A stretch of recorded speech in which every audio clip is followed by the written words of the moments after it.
Pessoal, hoje vamos embarcar em uma viagem fascinante pela Grécia Antiga, uma das civilizações mais influentes de toda a história. Muito do que vivemos hoje, seja na filosofia, nas artes, na arquitetura, nos esportes ou até mesmo na política, tem raízes profundas no mundo grego. E se você está de olho no Enem, já deve saber que os períodos arcaico e clássico da Grécia sempre aparecem nas provas, então presta atenção porque esse conteúdo é essencial. Para começar, é importante entender que a Grécia Antiga não era um país unificado como conhecemos hoje.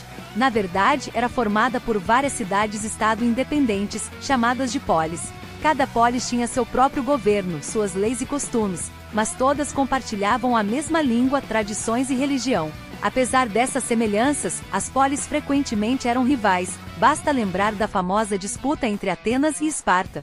O território grego se espalhava por uma região montanhosa no sudeste da Europa, incluindo as penínsulas do Peloponeso e da Ática, além de centenas de ilhas no Mar Egeu e no Mar Jônico. Os gregos também foram grandes navegadores e fundaram colônias em várias partes do Mediterrâneo, como no norte da África e até na Península Ibérica. Agora, vamos dar uma olhada na linha do tempo da Grécia Antiga, que vai do século XX ao século IV a.C. A história grega é dividida em 4 grandes períodos. O período pré-homérico, do século XX ao XII a.C., marcado pela chegada dos primeiros povos indo-europeus da região. O período homérico, do século XII ao VIII a.C., conhecido pelas histórias épicas de Homero, como a Ilíada e a Odisseia. O período arcaico, do século VIII ao VI a.C., quando surgem as polis e começam as grandes transformações sociais, políticas e econômicas.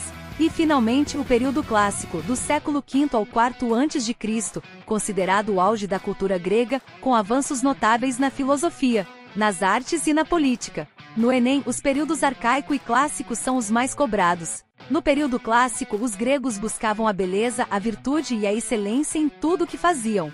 Foi nessa época que surgiram grandes nomes da filosofia, como Sócrates, Platão e Aristóteles, e que a democracia foi desenvolvida, especialmente em Atenas. Falando em democracia, é importante lembrar que ela era bem diferente do que conhecemos hoje.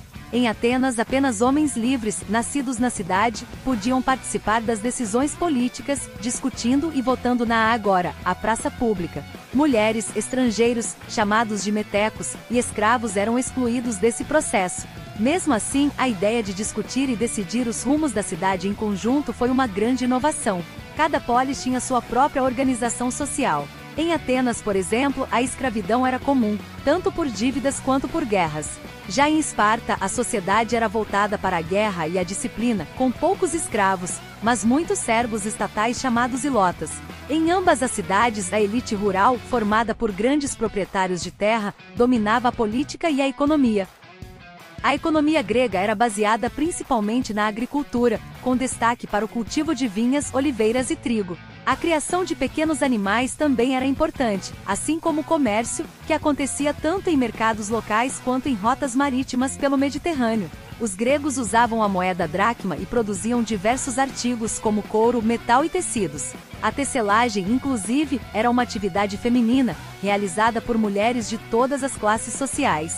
A religião dos gregos era politeísta, ou seja, eles acreditavam em vários deuses, cada um com sua personalidade e domínio. Os 12 principais deuses do Olimpo eram Zeus, Hera, Poseidon, Atena, Ares, Deméter, Apolo, Ártemis, Hefesto, Afrodite, Hermes e Dionísio. Além deles, havia semideuses, ninfas e heróis que também eram cultuados. Os mitos gregos serviam como lições morais e explicavam acontecimentos da natureza e da sociedade, além de justificar guerras e períodos de paz. Para saber a vontade dos deuses, os gregos consultavam o oráculo de Delfos, onde a Pitonisa, uma sacerdotisa, entrava em transe para transmitir mensagens divinas, que depois eram interpretadas por um sacerdote. A cultura grega estava profundamente ligada à religião, mas também à literatura, à música e ao teatro. As peças teatrais, como tragédias e comédias, eram apresentadas em espaços chamados orquestras e faziam parte de grandes festivais religiosos. A música animava festas, rituais e até os poemas, acompanhados por instrumentos como flautas, tambores e harpas. E não podemos esquecer dos esportes. Para celebrar a união entre as polis, os gregos criaram competições em tempos de paz. A mais famosa delas são os Jogos Olímpicos, que começaram em 776 a.C., na cidade de Olímpia. Só homens livres que falassem grego podiam participar, e os jogos eram tão importantes que até guerras eram interrompidas para que todos pudessem competir. Resumindo, a Grécia Antiga era formada por várias cidades-estado, cada uma com suas próprias leis, costumes e formas de governo. Atenas se destacou pela democracia, enquanto Esparta ficou conhecida pelo seu governo militar e rígido. A economia girava em torno da agricultura e do comércio, e a religião e a cultura estavam presentes em todos os aspectos da vida. E a busca pelo corpo perfeito e pela competição saudável era tão valorizada que até hoje celebramos os Jogos Olímpicos, uma herança direta dos gregos. E aí, o que mais chamou a atenção de vocês sobre a Grécia Antiga? Escrevam nos comentários, compartilhem esse vídeo com os amigos e continuem explorando esse universo incrível. Até a próxima!